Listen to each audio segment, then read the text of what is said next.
இன்னைக்கு எடப்பாடியார் சட்டமன்றத்தில் ஒரு செய்தியை சொல்கிறார். என்ன அப்படின்னா, தமிழக வெற்றி கழகம் விஜய் அவர்கள் நடத்திய கரூர் கூட்டம், அந்த கூட்டத்தை நான் டிவியில் பார்த்து தான் தெரிஞ்சுக்கிட்டேன். திராவிட முன்னேற்ற கழகம் அதனுடைய அரசும் சொல்கிற மாதிரி 500 போலீஸாரெல்லாம் அங்கே வரவே இல்லை அப்படின்னு சொல்கிறாரு. தமிழ்நாட்டு மக்களெல்லாம் இதை பார்த்து இப்போது விழுந்து விழுந்து சிரித்து கொண்டிருப்பார்கள். ஏன்னா டிவியில் பார்த்தேன்னு சொல்லும்போது தமிழ்நாட்டு மக்களுக்கு ஒரு சம்பவம் ஞாபகத்துக்கு வரும். என்ன அப்படின்னா, துப்பாக்கிச்சூடு தூத்துக்குடியில் நடந்தது இல்லையா?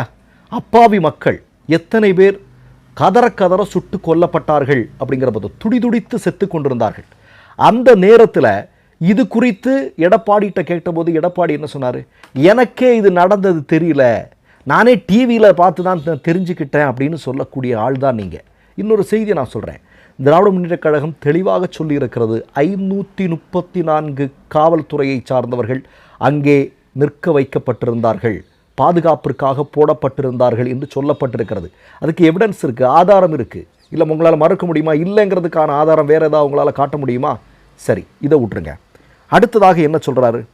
அதாவது வேலுச்சாமிபுரத்தை விஜயனுடைய தமிழக வெற்றி கழகத்தினுடைய அந்த கூட்டத்திற்கு அந்த இடத்தை ஒதுக்கியதில் உள்நோக்கம் இருக்குது. அதுக்கு அவர் சொல்லக்கூடிய காரணம், நாங்கள் அந்த இடத்தை கேட்டதுக்கு எங்களுக்கு கொடுக்கல, ஆனால் அந்த இடத்துல விஜய்க்கு கொடுத்துருக்கிறார் அப்படின்னு. உங்கள் கூட்டம் நடந்தது ஒரு 50 அடி பின்னால், சரியா? இப்போ நான் ஒரு செய்தியை சொல்கிறேன். அன்றைக்கு கரூரில் இருக்கக்கூடிய எஸ்பி இந்த 50 மீட்டருக்கு அந்த பக்கம் ஒரு முக்கியமான ஒரு ஹாஸ்பிட்டல் கூட இருக்குது. அந்த ஹாஸ்பிட்டல் பக்கத்தில் கூட்டத்தை இங்கேருந்தே பேசுங்க அப்படின்னு சொல்லிட்டு எச்சரிக்கை செய்திருக்கிறார்கள் விஜயிடம். ஏன்னா பின்னாடி நீங்கள் அழைச்சிட்டு வந்த ஒரு கூட்டம் ஒன்று இருக்குது, அங்கே ஏற்கனவே ஒரு கூட்டம் இருக்குது, ரெண்டும் சேர்ந்துட்டா பெரிய பிரச்சனை வந்துடுங்க, அதனால் நீங்கள் இந்த ஹாஸ்பிட்டல் பக்கத்திலே பேசி முடிச்சிருங்க அப்படின்னு பேசியிருக்கிறாங்க. இல்லைனா பெரிய சிக்கல் ஆகும் அப்படின்னு விஜய்கிட்ட எச்சரிக்கை செய்திருக்கிறார்கள். ஆனால் விஜய் என்ன பண்ணியிருக்கிறாரு? இல்லை, நான் ஷூட்டிங்காக வந்திருக்கிறேங்க, இந்த க்ரௌடெல்லாம் பத்தாது, எனக்கு இன்னும் க்ரௌடு வேணும் அப்படின்னு சொல்லிட்டு போனது யார் அப்படிங்கிறது உலகத்தில் இருக்கக்கூடிய எல்லாருக்குமே, இந்த சம்பவத்தை பார்த்த எல்லாருக்குமே தெரியும். எடப்பாடி இந்த மாதிரிலாம் சொல்ல வேண்டாம், உங்களை நினைத்தா ரொம்ப பரிதாபமாக இருக்குது. ஏன் பரிதாபமாக இருக்குது தெரியுமா?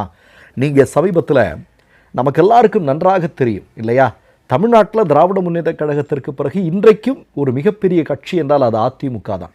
அந்த கட்சியினுடைய தலைமை பொறுப்பில் இருக்கக்கூடிய நீங்கள், அதே மாதிரி ஒரு முறை முதலமைச்சராகவும் இருந்திருக்கிறீர்கள். நீங்கள் ஒரு கூட்டத்தில் பேசும்போது உங்கள் கட்சிக்காரங்கிட்டே தெரியல, அது என்னென்னே தெரியல, எவனோ ஒருத்தன் தமிழக வெற்றி கழகத்தினுடைய கொடியை தூக்கி பிடிச்சிருக்கிறான்.